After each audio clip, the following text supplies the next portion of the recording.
par le Parti camerounais pour la réconciliation nationale. Madame, Messieurs, je vous prie de recevoir dans ce plateau Cabral Libby.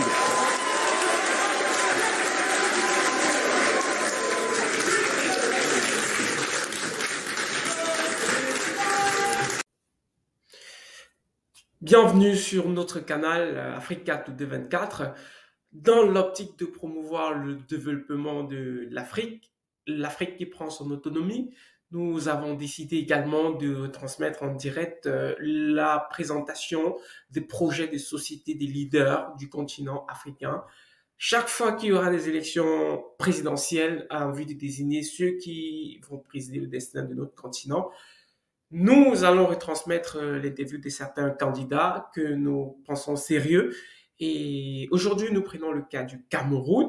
Vous savez, en 2025 aura lieu les élections présidentielles. Et aujourd'hui, une chaîne de télé de la place, Canal International, sans publicité, est en train d'interviewer l'un des candidats arrivé 3e à la présidence du Cameroun, Cabral Libby.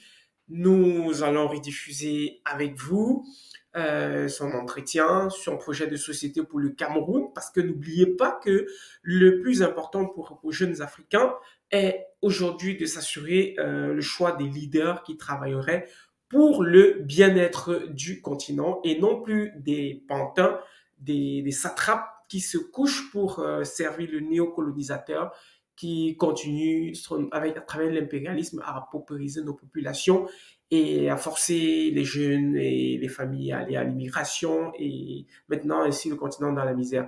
Donc sans plus tarder, nous vous rediffusons son entretien et nous revenons juste après pour certaines analyses et mettre en avant certains points.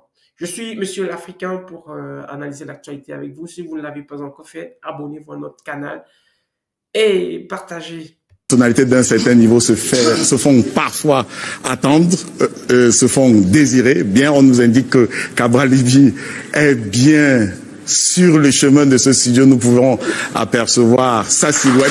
Il est là.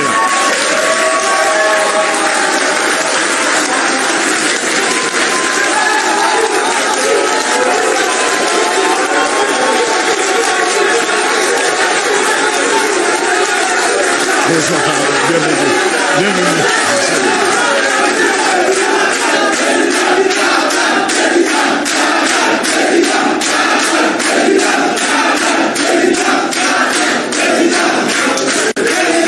Merci. Nous allons composer avec cette clameur pendant 2 heures. C'est les conditions qui sont normales quand on veut présenter un programme. Bonsoir Cabral Libby. Bonsoir Rodrigue. Bonsoir honorable Cabral Libby. Bonsoir président Cabral Libby. Vous préférez quoi ce soir? Ce que vous aurez préféré. En tout cas, je salue vos nombreux téléspectateurs que j'ai le plaisir de retrouver.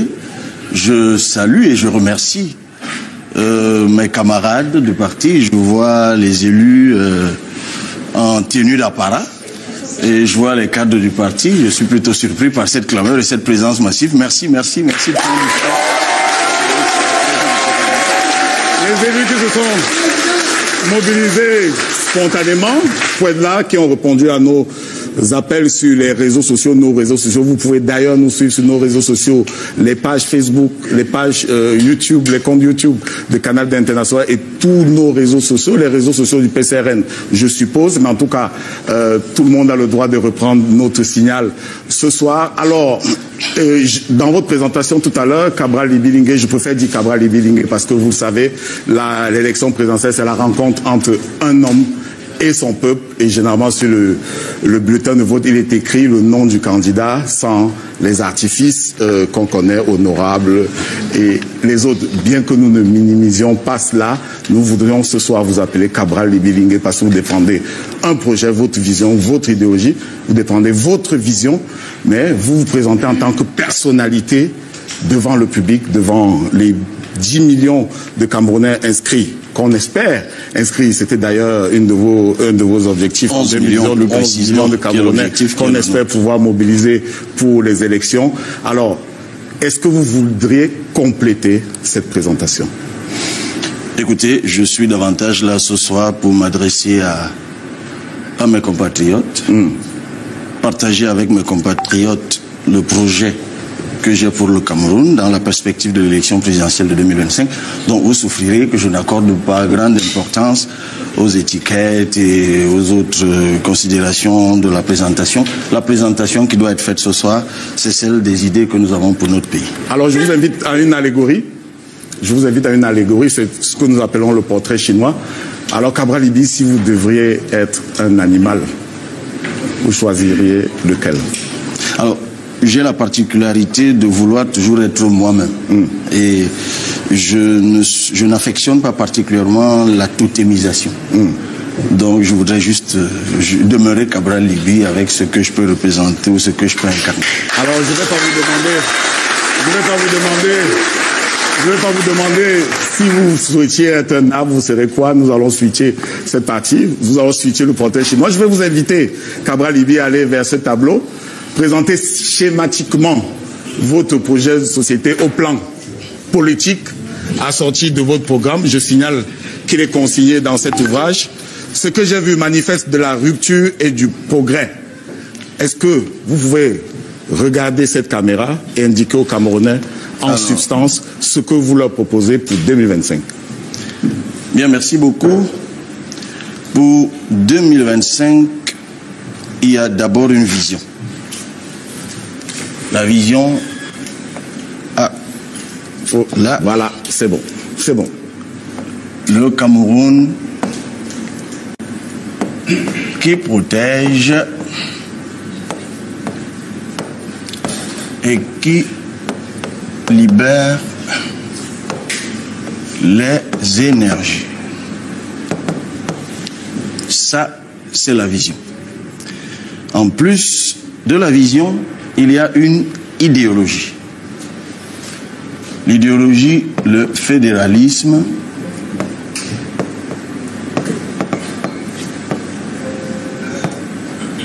communautaire.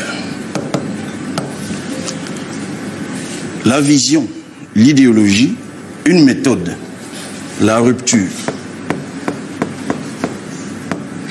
Voilà, le cadre est placé. Maintenant, en plus de ces trois éléments,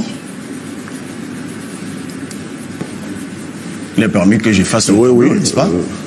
Votre tableau n'a pas une surface conséquente. Il y a maintenant des axes programmatiques majeurs. Le premier axe programmatique, c'est la décentralisation communautaire. Alors, c'est quoi la décentralisation communautaire? C'est le pendant principal de notre idéologie. Pour aller très vite, nous effaçons les 10 régions actuelles et nous transformons les départements actuels en régions. Vous me direz, j'entends d'ici, vous me direz ça fait beaucoup. Mais ça ne fera pas beaucoup. Ça fait beaucoup de charges pour l'État. Puisque nous allons agglomérer, nous aurons déjà balayé les 10 régions et nous allons agglomérer les régions, dont les départements actuels devenus régions, mais des régions qui sont affinitaires par l'histoire, par l'anthropologie, par la sociologie. Et nous passerions très rapidement de 58 à un maximum de 30 régions. Et qu'est-ce que nous allons faire des 30 régions? On va les autonomiser. C'est ce que nous appelons donc dans notre offre politique la région communautaire autonome. Si nous partons de l'existant, c'est-à-dire l'article 25 alinéa 2 de la loi de 2019, la loi cadre de la décentralisation, qui dispose que 15% au moins des recettes de l'État doivent être données aux collectivités territoriales décentralisées au titre de la dotation générale de la décentralisation, avec un budget de 7 300 milliards pour 2025. Qu'est-ce que ça donne schématiquement? 15%, ça donne environ 1000 milliards. Et sur les 1000 milliards, si nous restons avec l'existant, nous donnons à chaque commune qui existe, on en a 360 actuellement, 1 milliard, nous restons avec pratiquement 600 milliards, d'ailleurs un peu plus de 600 milliards. Et aux régions, aux collectivités régionales, avec les présidents de région, les conseils régionaux, nous leur donnons à chacune des régions, mais dans notre cas il y en aura 30, entre 1,5 milliard et 2 milliards de francs CFA. À partir de là, nous avons coutume de dire que même l'élu le plus médiocre transformera le quotidien de ses citoyens. Mais nous ne nous arrêtons pas là. Si nous prenons la première année, si nous avons gagné l'élection présidentielle, nous avons 1000 milliards. Qu'allons-nous faire? Quelque chose de très simple. Ensuite, pour ce qui concerne l'entretien routier, par exemple, nous prendrons seulement la moitié de ces 1000 milliards, ce qui l'autre moitié nous permettant toujours de faire la distribution que nous avons évoquée tout à l'heure. Et avec les 500 milliards, nous achèterons pour chaque commune du Cameroun 4 engins, une niveleuse, un compacteur, une pelle chargeuse et un bulldozer. Ces 4 engins, il y a ici sur ce plateau des élus qui ont déjà acheté des engins neufs, des élus PCRN qui ont déjà acheté des engins neufs pour leur commune, donc on ne me dira pas que je ne sais pas de quoi je parle. 500 millions en moyenne pour chaque commune. Avec 500 milliards, vous aurez doté pratiquement déjà dès la première année toutes les communes du Cameroun d'engins nécessaires pour l'entretien routier avec tout ce que cela entraîne comme conséquences positives. Mais nous allons également articuler l'industrie culturelle aux régions communautaires autonomes. Nous allons articuler la libération des énergies sportives aux régions communautaires autonomes. Là, je viens de vous parler du premier axe majeur. Deuxième axe majeur, la restructuration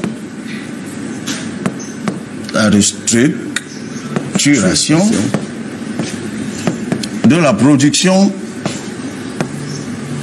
minière et énergétique. Production minière. Alors, il y a 2 types de mines. Les mines liquides et les mines solides. Alors, la mine liquide, elle est gérée par la SNH. Notre position, d'ailleurs, là-dessus est connue. Mais nous voulons surtout insister sur les mines solides. Et notamment la restructuration de la Sonamine, la Société nationale des mines, qui a été créée par un décret du 14 décembre 2020, qui, déjà dès sa création, a un gros problème. Ceux qui aiment la lecture liront l'article 4 alinéa 2, qui donne l'exclusivité de la Sonamine de l'achat et de la commercialisation de l'or et du diamant. Nous changerons ça immédiatement pour donner à la Sonamine l'exclusivité de la production de l'or et du diamant. Pourquoi? On y reviendra dessus, on y reviendra tout à l'heure, parce que nous avons comme autre axe majeur la souveraineté monétaire. La souveraineté monétaire. Et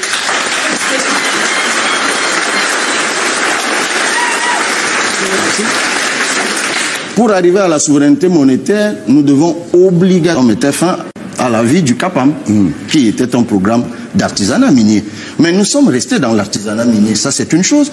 Et nous avons continué à concéder l'exploitation de l'or aux entreprises privées avec toute la corruption qu'il y a dans le secteur. Donc désormais, l'or et le diamant, exclusivité de la Sonamine, et nous dotons la Sonamine d'une puissance, nous l'équipons d'une capacité d'exploration, capacité de transformation, de production, de transformation et de commercialisation. Et évidemment, ça veut dire qu'il faut investir sur les équipements. Ça veut aussi dire que contrairement à ce que nous avons maintenant, la Sonamine aura des titres miniers, ce qui n'est pas le cas actuellement. Et évidemment, nous arrivons au 3e axe majeur dont nous avons parlé, qui est la souveraineté monétaire. Sur ce point, nous parlons aussi de la binarisation. Ça vous renvoie à quelqu'un, Dieudonné Somba, mais ce n'est pas exactement la même chose. Parce que pour nous, les choses se présentent comme ceci. Dans un premier temps, nous allons discuter, et là c'est de la diplomatie, nous allons discuter avec les autres États de la zone CFA dans l'optique de récupérer notre politique monétaire. Parce que chaque fois que les gens parlent de la monnaie, il ne s'agit pas tant seulement de la monnaie qui est l'instrument de change, mais c'est davantage derrière notre politique monétaire que nous avons perdue. Et on ne peut pas afficher des ambitions d'industrialisation comme peut-être nous aurons l'occasion de décrire l'UMAC. Souvent mis la charrue, nous entrons dans ce que j'ai envie de dire, notre cœur de métier, nous en avons souvent parlé. La production agricole. Ou de 4e génération. Ça, c'est un autre débat. C'est un autre débat. Milliards de francs CFA pour pouvoir aller retrouver l'argent de ces derniers.